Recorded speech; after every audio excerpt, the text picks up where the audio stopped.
Sensorial FM. Primeiro lugar em audiência. Conquistando você com som e qualidade. Aqui. Sensorial FM. Fique ligado, vem aí a próxima atração.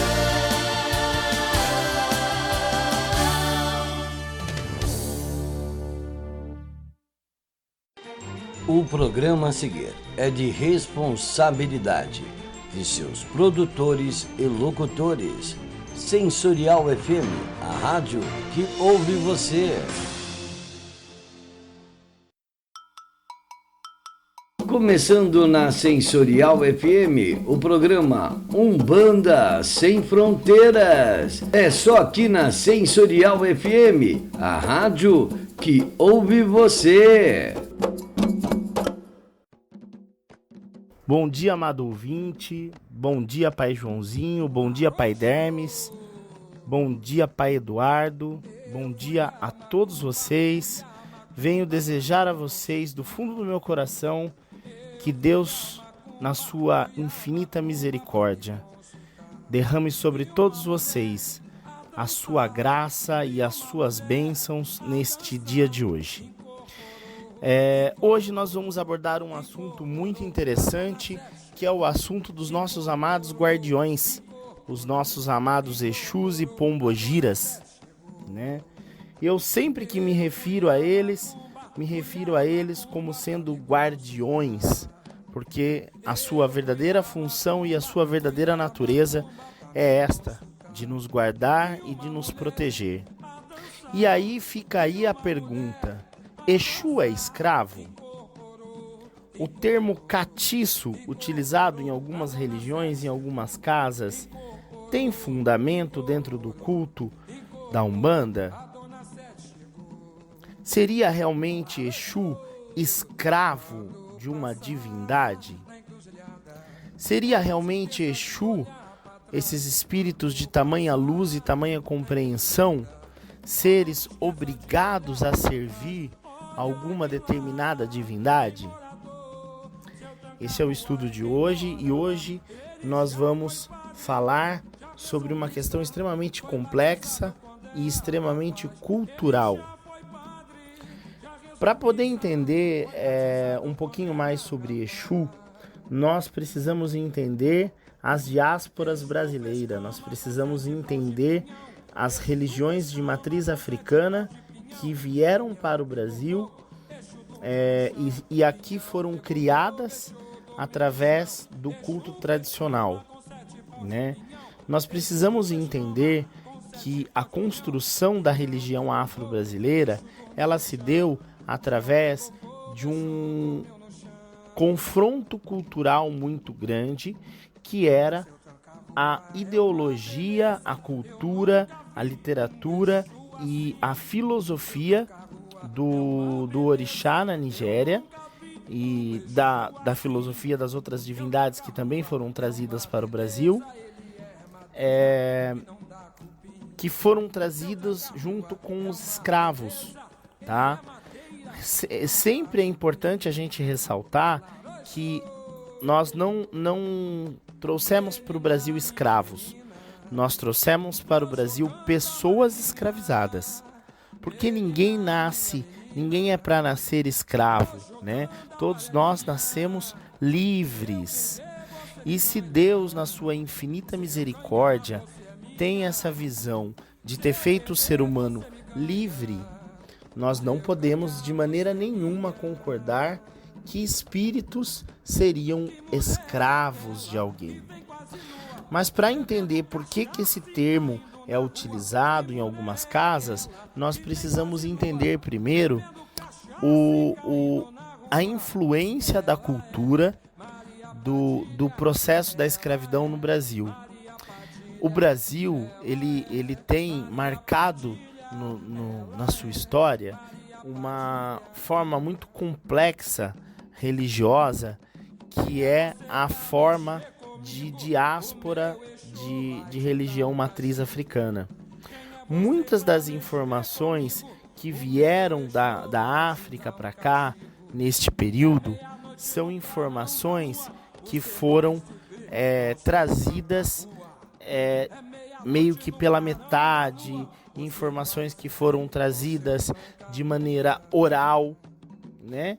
E aí existe um processo onde no mesmo barco negreiro que vem para o Brasil, você tem os escravos, as pessoas que foram escravizadas da região da Angola, as pessoas que foram escravizadas da região da região do povo Iorubá, que cultua o orixá, e o pessoal da região do antigo Daomé, né, que hoje se chama Benin, aonde se cultuavam os deuses voduns.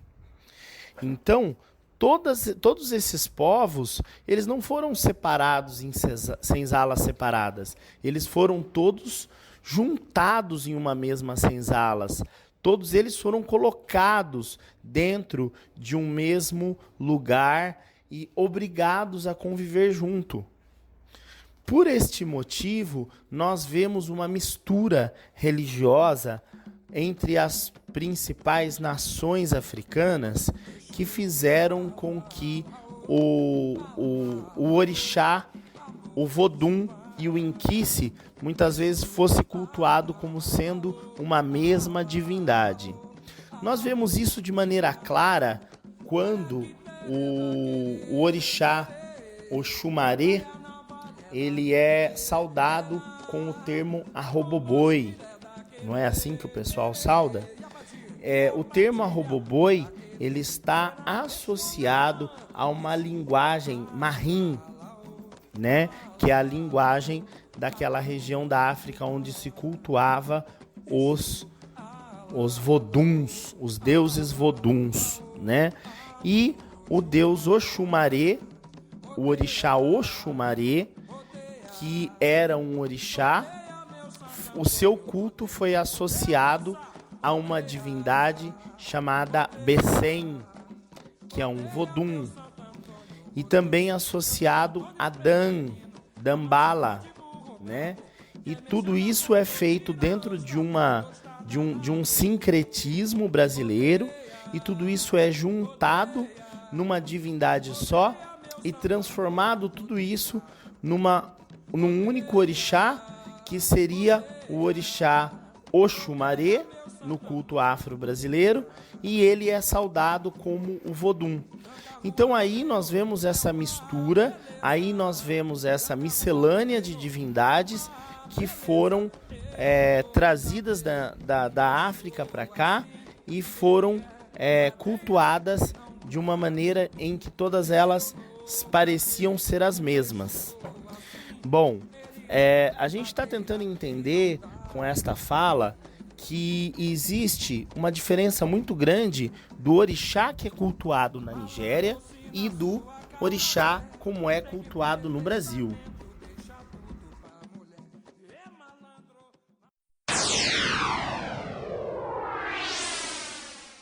Tenha um programa na Sensorial FM. Tecnologia e modernidade, conforto e qualidade. É assim que se faz. O seu programa na Sensorial FM, sem precisar ir até o nosso estúdio. Saiba mais. Entre em contato pelo Rádio Nextel 11 940 26 60 68 ou pelo e-mail contato@sensorialfm.com.br.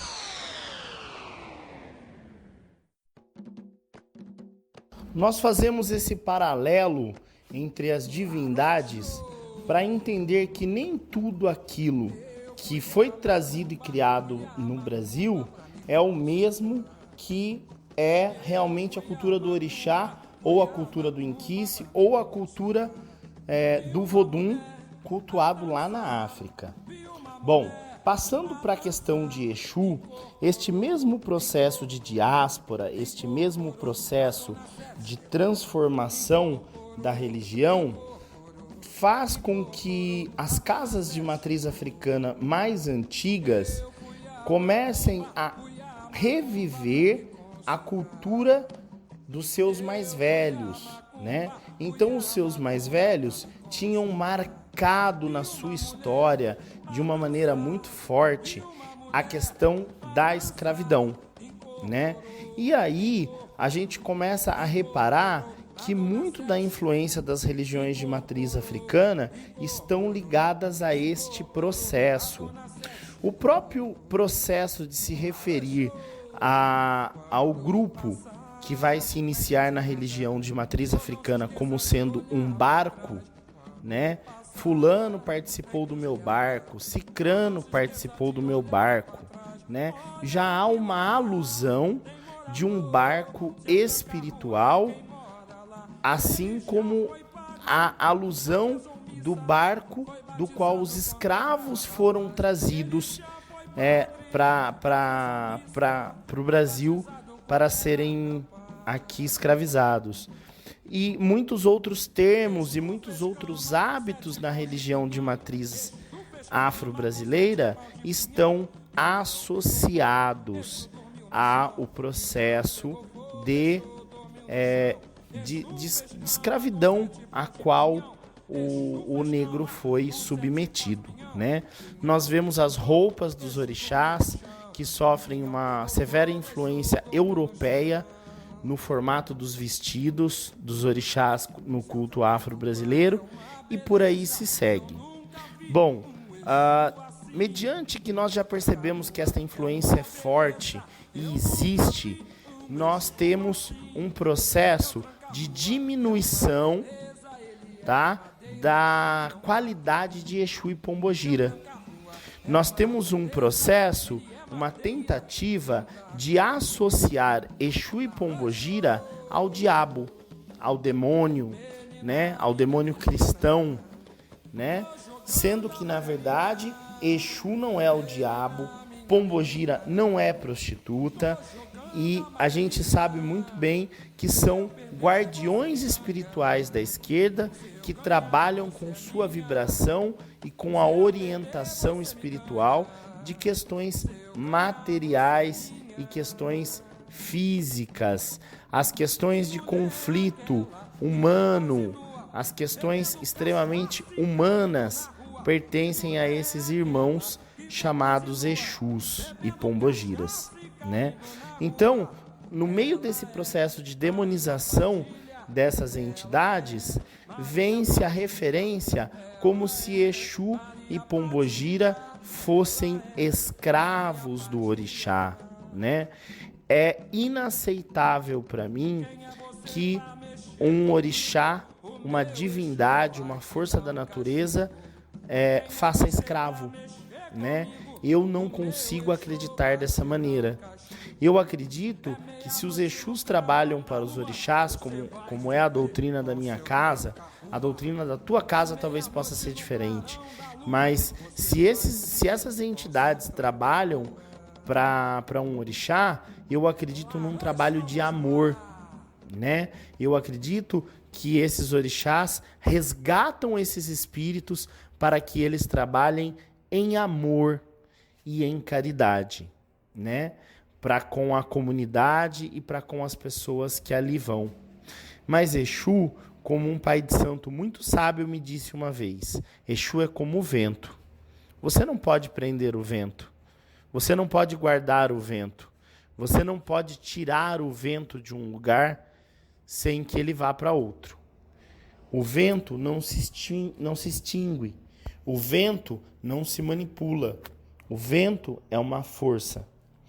Então, a gente precisa tirar um pouco essa ideologia da escravidão de dentro da nossa religião.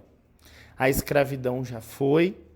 A escravidão é um período de extremo sofrimento, no qual os negros que vieram da Nigéria e de toda a região da África sofreram demasiadamente.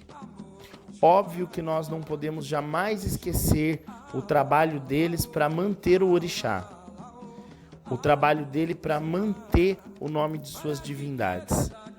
Mas nós não podemos jamais querer continuar revivendo este processo de escravidão, tá? Espiritualidade nada tem a ver com escravidão. Espiritualidade tem a ver com liberdade. Nós vemos na natureza que nenhum animal escraviza o outro. O único animal que faz escravo é o ser humano, né? E isso não provém do divino. O divino não compactua com as questões de escravidão. Então, podemos com certeza tirar do nosso diálogo qualquer possibilidade de um Exu ou uma Pombogira serem entidades escravas, serem entidades que são obrigados a realizar algum trabalho. Todo Exu e Pombogira, na nossa concepção, são entidades que escolheram por amor vir à Terra para fazer a sua caridade e para nos ensinar a lidar com as coisas do dia a dia e com as nossas relações humanas.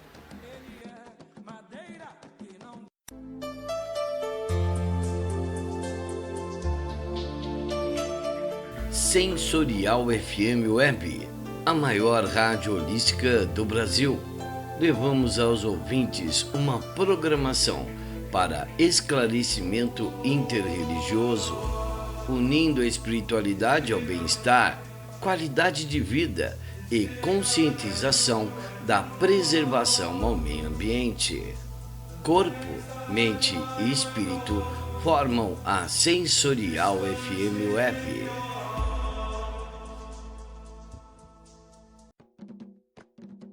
Certa vez eu perguntei ao meu Exu, Senhor Exu do Lodo, salve meu guardião, meu mestre, que está sempre junto comigo, me guardando em todos os momentos, em todos os meus trabalhos, né?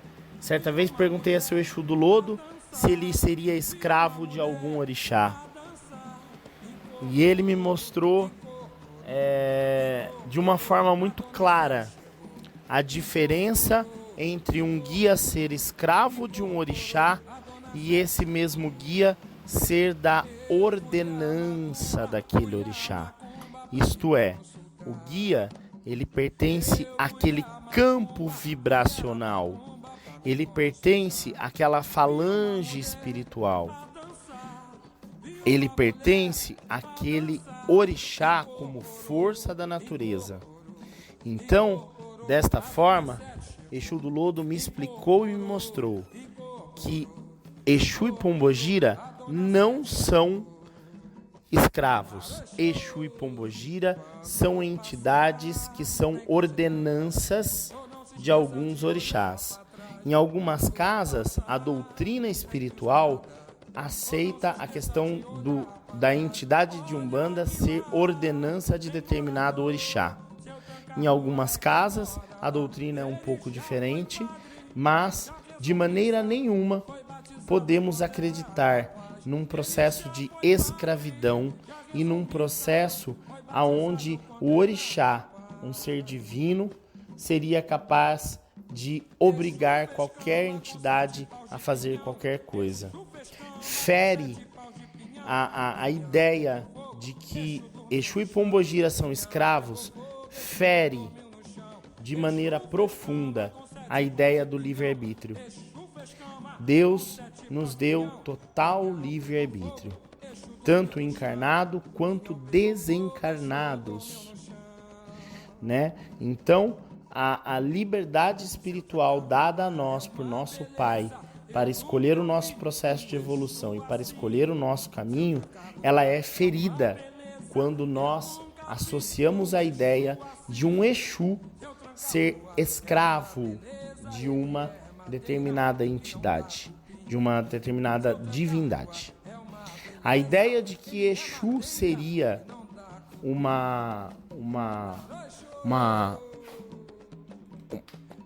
força escrava daquela divindade, ela vai totalmente contra a doutrina da própria Umbanda.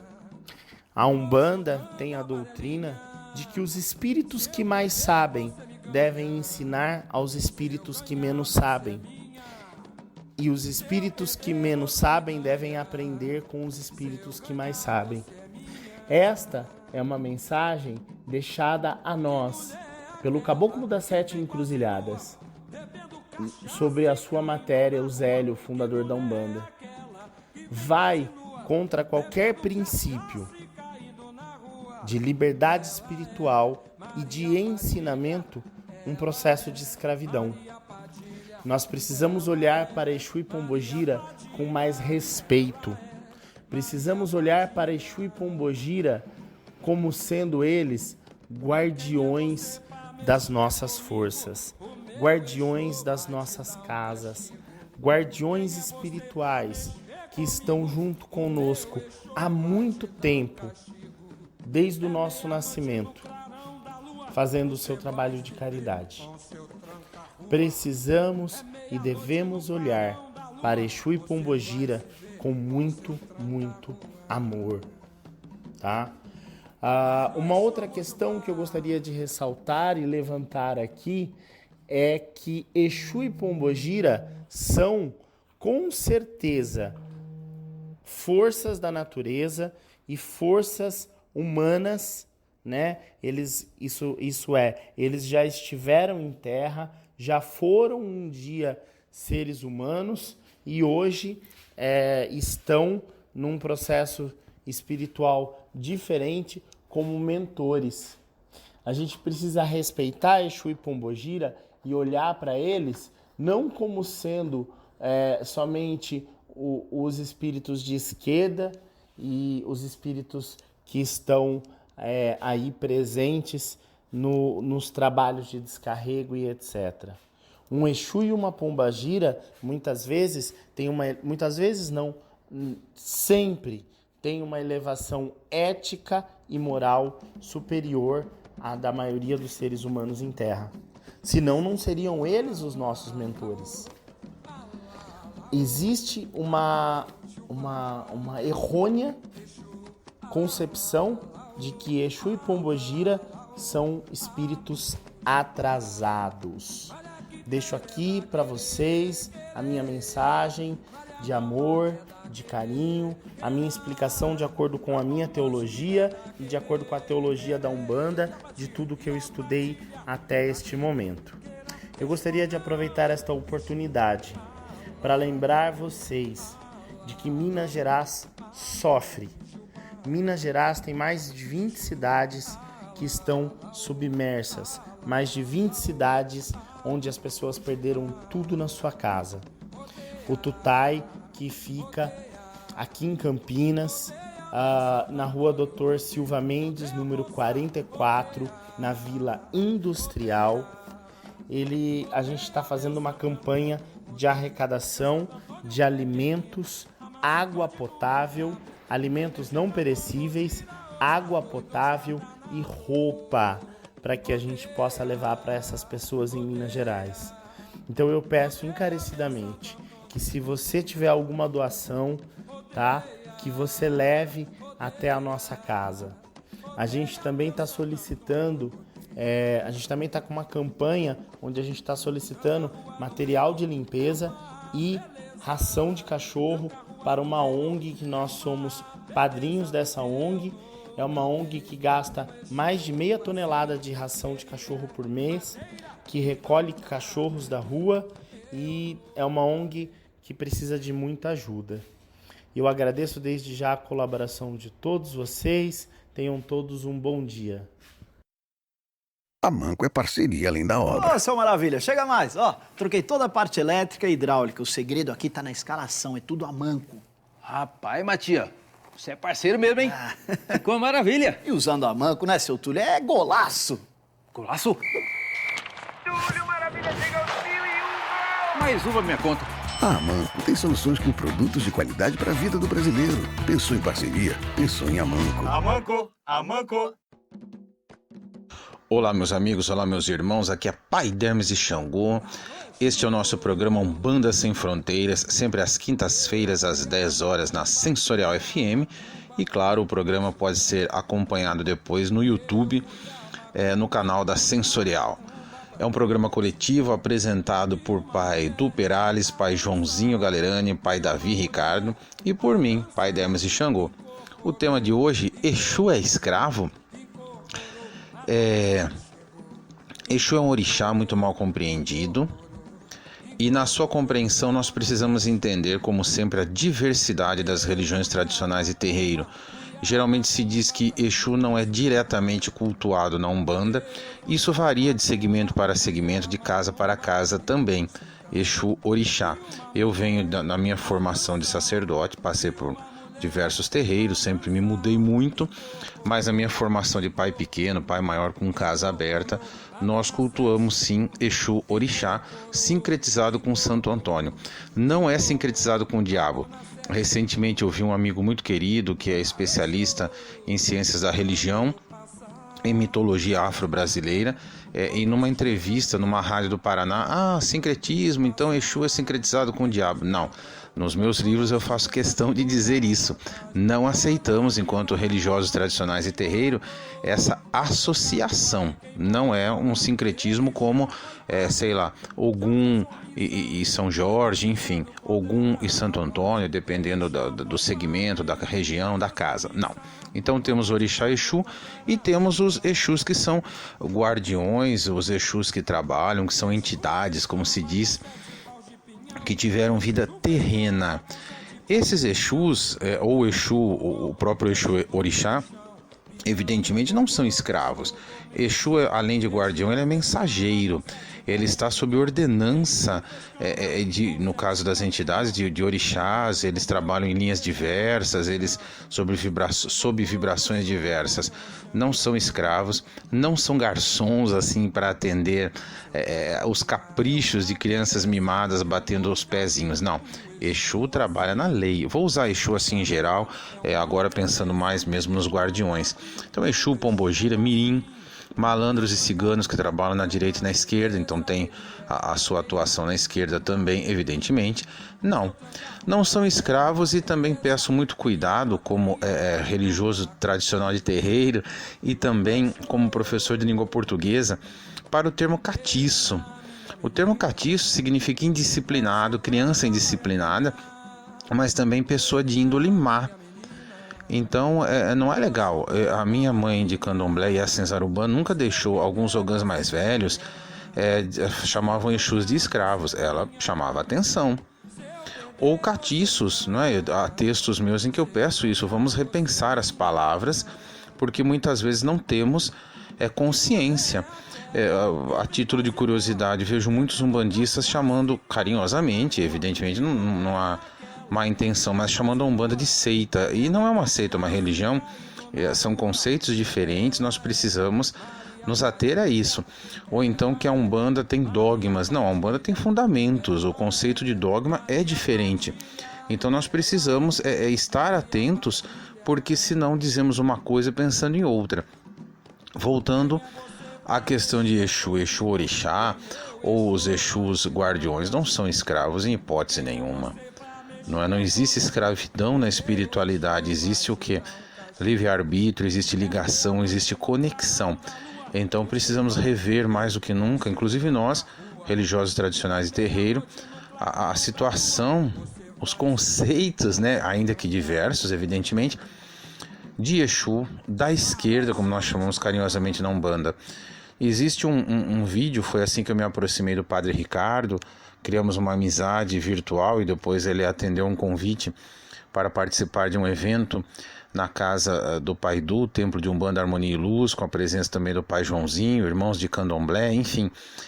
Sobre isso, nesse vídeo, o Padre Ricardo fala sobre Exu e compreende muito melhor do que muitos umbandistas que têm medo ou ficam reproduzindo situações indevidas, enfim.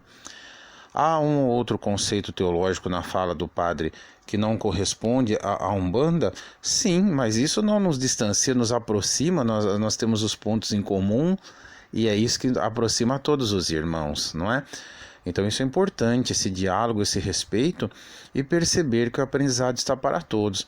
Eu enviei para o padre um exemplar do meu livro do Exu Capa Preta, e um Peregrinas de Aparecida, ele diz: Pai Dermes, eu estou aqui no ônibus de batina preta lendo o livro sobre o Exu, o ônibus inteiro está olhando para mim. Ele é muito divertido, muito carinhoso, enfim. E eu falei: Padre, eu posso divulgar um texto sobre isso, porque eu achei engraçado. O que para nós é diálogo, é natural, para os outros causa estranhamento. Então, Laru Exu sempre conosco, sempre abrindo caminho, sempre nos protegendo, sempre nos ensinando, não é? Aquilo que é importante. Exu tem uma vibração fantástica, tem uma evolução fantástica, e nós temos muito a aprender com Exu Orixá e com todos os demais que são Exus, pombogiras, mirins, ciganos e malandros atuando na esquerda. As maneiras de se cultuar variam, vamos respeitar a diversidade. Aquilo que não entendemos no nosso contexto, entendamos no contexto do outro, porque a espiritualidade ela é muito disciplinada, mas ela também é muito diversificada. E a gente às vezes pode achar que sabe tudo, mas a espiritualidade também se adapta. Eu vou usar até esse termo, ela também evolui. Para as entidades eu sei que sim, os orixás eu não diria o termo evolui, mas vou usar para ficar mais fácil de compreender. Então as maneiras de se cultuar, elas se adaptam ao longo dos séculos. Isso não é perder o fundamento é a base. Mas as adaptações, daí vem a beleza, a diversidade e o respeito. Que Exu, que anda por todos os caminhos, nos ensine a ser flexíveis também. Laru Exu, Exu é Mojubá. Abraço, gratidão e axé. Olá, ouvintes da Rádio Sensorial FM. Aqui quem fala é Pai do Perales, sacerdote do Templo de Umbanda Harmonia e Luz da cidade de Campinas, próximo à cidade judiciária, onde ocorrem nossas giras todas as quintas-feiras às 20 horas. Antes de mais nada, quero desejar um bom dia a todos. Um bom dia, Pai Dermes, Pai Joãozinho, Pai Davi, que são os participantes aqui do nosso programa Umbanda Sem Fronteiras, que é transmitido todas as quintas-feiras a partir das 10 horas da manhã. Isso mesmo, sempre conosco aqui, sempre com vocês. Quero agradecer a todos os ouvintes pela audiência do nosso programa Umbanda Sem Fronteiras, né, a todos aqueles simpatizantes da religião de matriz africana, e a todos os filhos de santos, sacerdotes que nos acompanham também.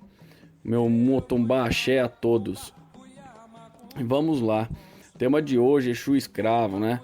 Pai Davi já comentou bastante com vocês, não é mesmo?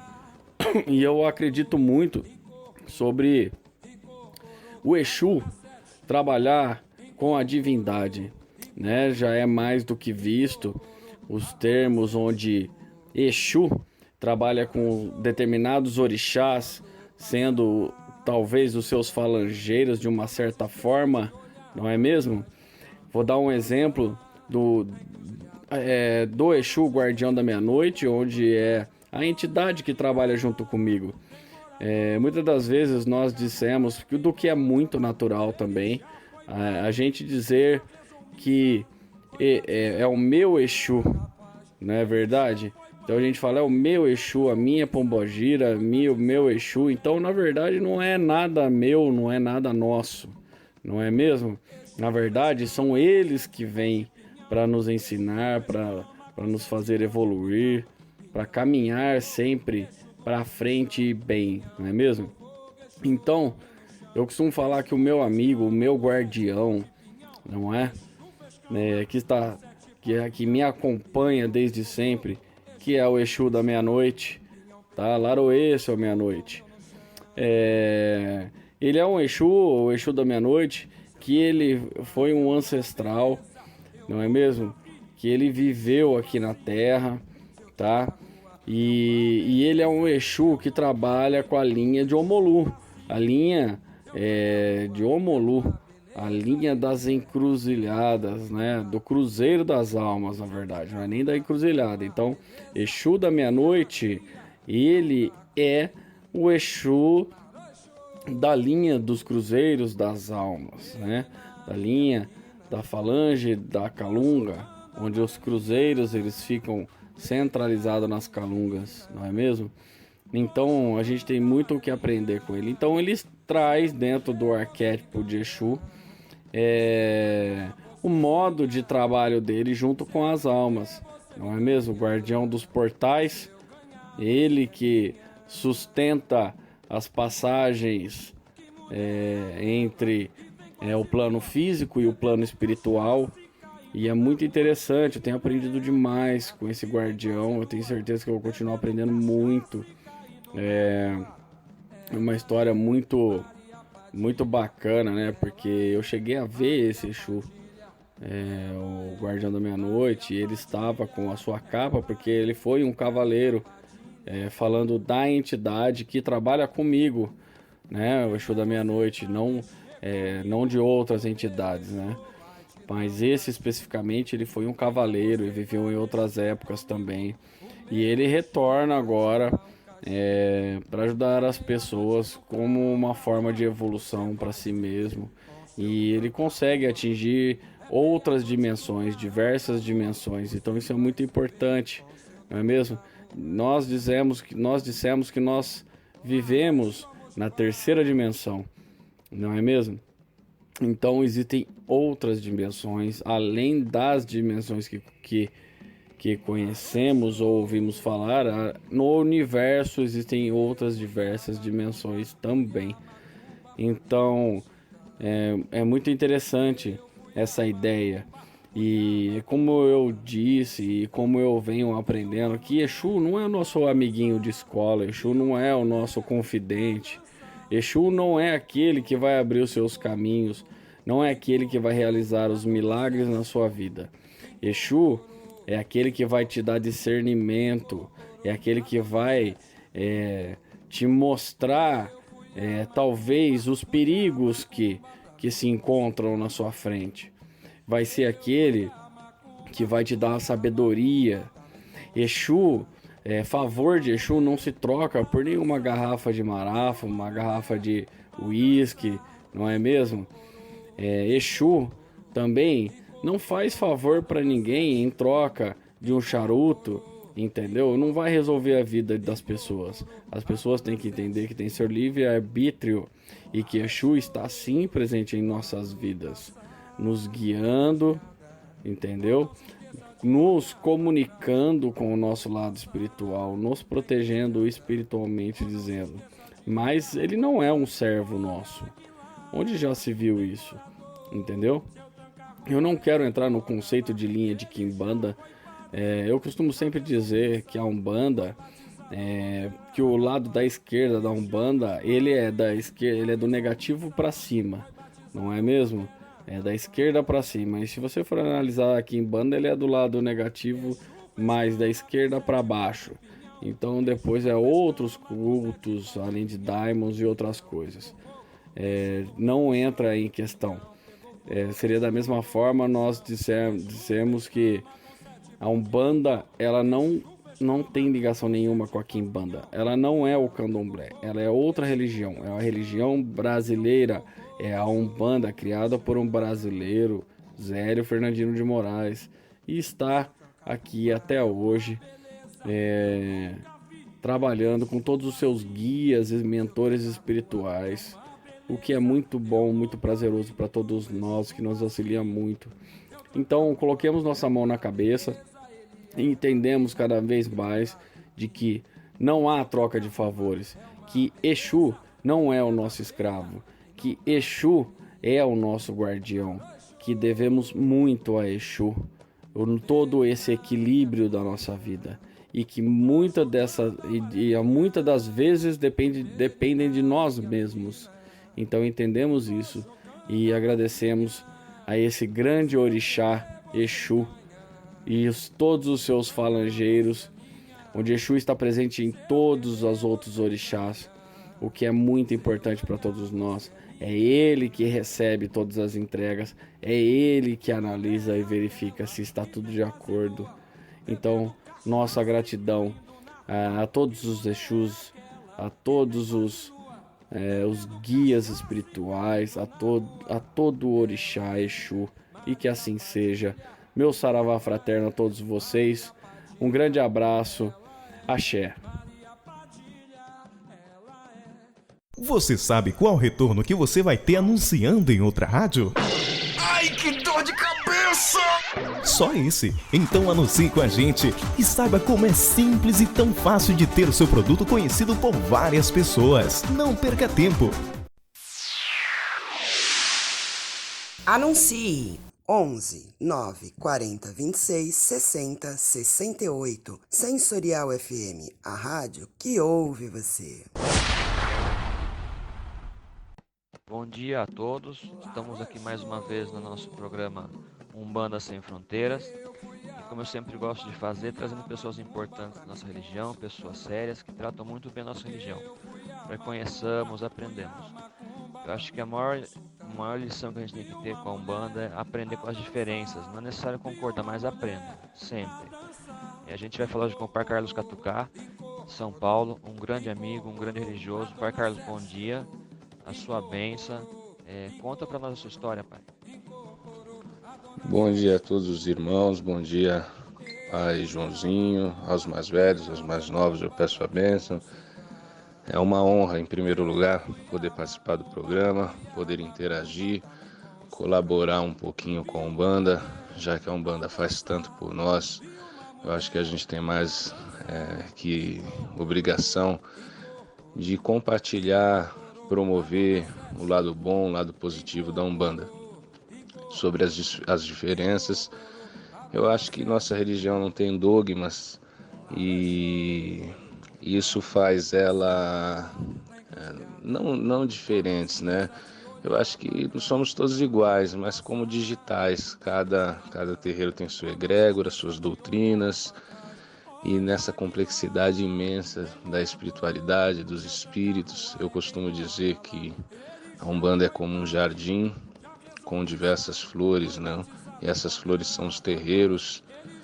E um jardim jamais seria jardim se fosse todas as flores iguaizinhas, da mesma cor. Ele se completa com as diferenças dos formatos das flores, do tamanho das flores, dos cheiros das flores, e essas flores são os terreiros, cada uma no seu modelo dentro do mesmo jardim. A gente tem que se respeitar, então tem que respeitar esse jardim, o conjunto todo que é a Umbanda.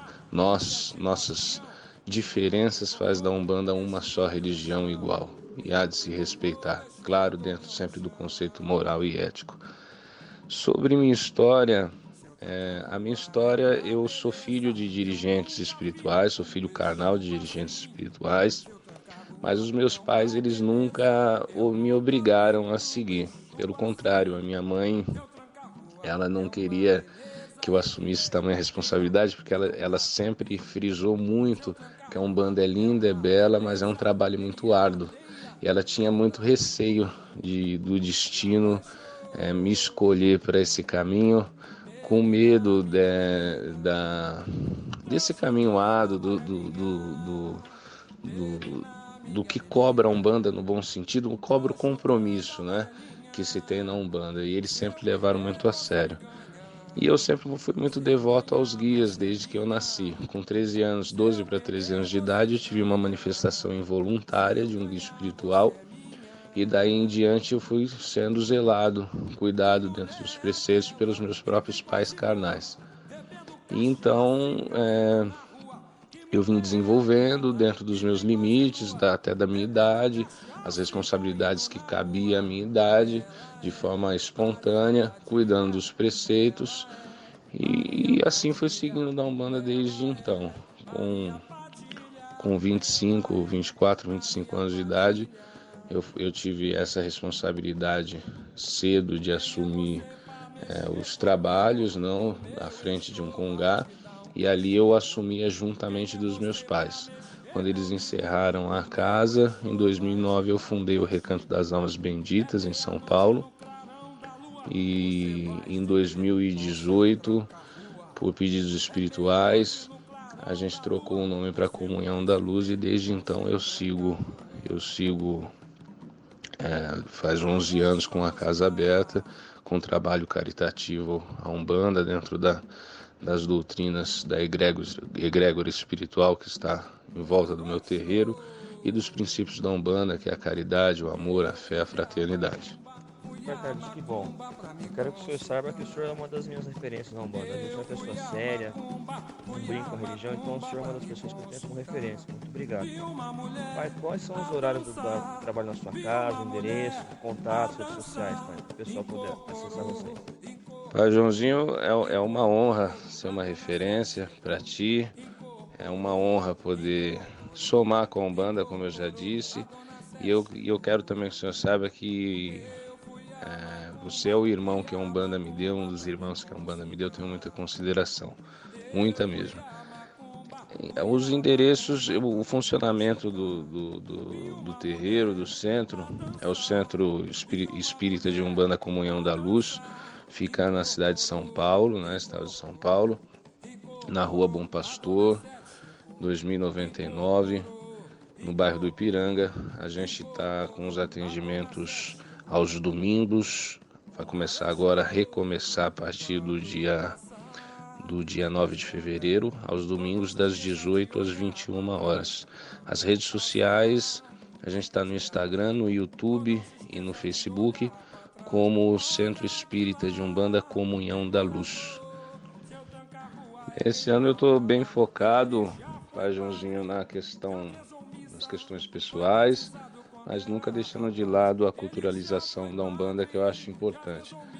Eu já venho com um projeto já faz tempo, estou escrevendo um livro sobre história da Umbanda, diante o meu parecer, a minha visão, e eu sempre gostei de explorar muito sobre isso, raízes, tradições culturais dos povos, enfim, indígenas, afro-indígenas brasileiros, descendentes africanos.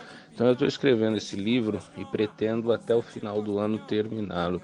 E aí depois na editora lançá-lo, enfim, pelo menos até o final do ano terminar o livro, já para estar lançando no máximo o ano que vem. Imagina, pai, eu que agradeço. A mensagem que eu dou aos filhos, eu acho que a todos os umbandistas, é que a Umbanda é para a vida. Eu nunca levei a Umbanda de forma ligeira, apressada.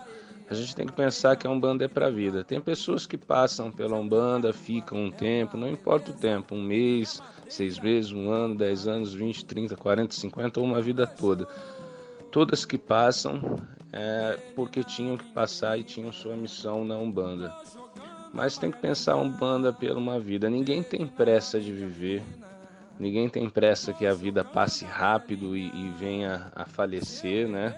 A fazer a passagem. Todo mundo fala da morte, mas ninguém quer morrer. Então ninguém tem pressa com a vida, né? Quer que a vida passe ligeiro. E a Umbanda, ela é o reflexo da vida. Eu acho que tem que ter, lógico, não me refiro a liturgias, mas ao sentido de nascer, ao sentido de engatinhar, de crescer, a viver. E eu acho que ultimamente, não generalizando, está faltando muito isso na Umbanda. As pessoas se entregam à Umbanda como um nascimento, como uma vida. Olha, eu sou um bebê na Umbanda, eu vou aceitar ser pego no colo, eu vou aceitar ser carinhado, educado, eu vou aceitar que os mais velhos me ensinem a andar, os meus irmãos mais velhos também me ensinem. E enfim, eu vou vivendo, eu vou passar minha infância, eu vou passar minha juventude, e vou minha adolescência, e vou crescendo na Umbanda.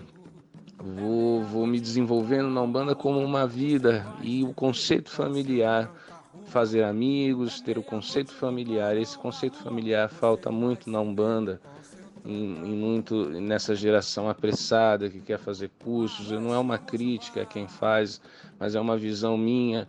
Eu acho que a Umbanda não é sala de aula. A Umbanda, ela é vivência, ela vem da oralidade, ela vem do conceito familiar. Os guias espirituais, eles se alinham ao nosso conceito familiar, nos acompanham nessa questão. Então as pessoas têm que colocar a Umbanda mais como vida. Eu falei um pouquinho da minha história, mas eu sou a 5ª geração de umbandista da minha raiz, que minha raiz ela já vem com mais de um século. E há do pai João Maracá, que era um juremeiro, com filhos de mameluco, né? Filhos de bantos com juremeiro, índios juremeiros, e dele saiu o pai Domingues, que fundou em 1955 a primeira tenda de Umbanda, mas de raiz eu sou a quinta geração, porque vem do pai João Maracá, que tinha aqueles cultos que não tinham denominação. E eu aprendi muito esse conceito de família, sentar no pé de um preto velho, não só do preto velho, do pai de santo, da mãe de santo, o madrinho, o padrinho de terreiro, do avô espiritual. Você não se vê mais um avô espiritual, um bisavô espiritual.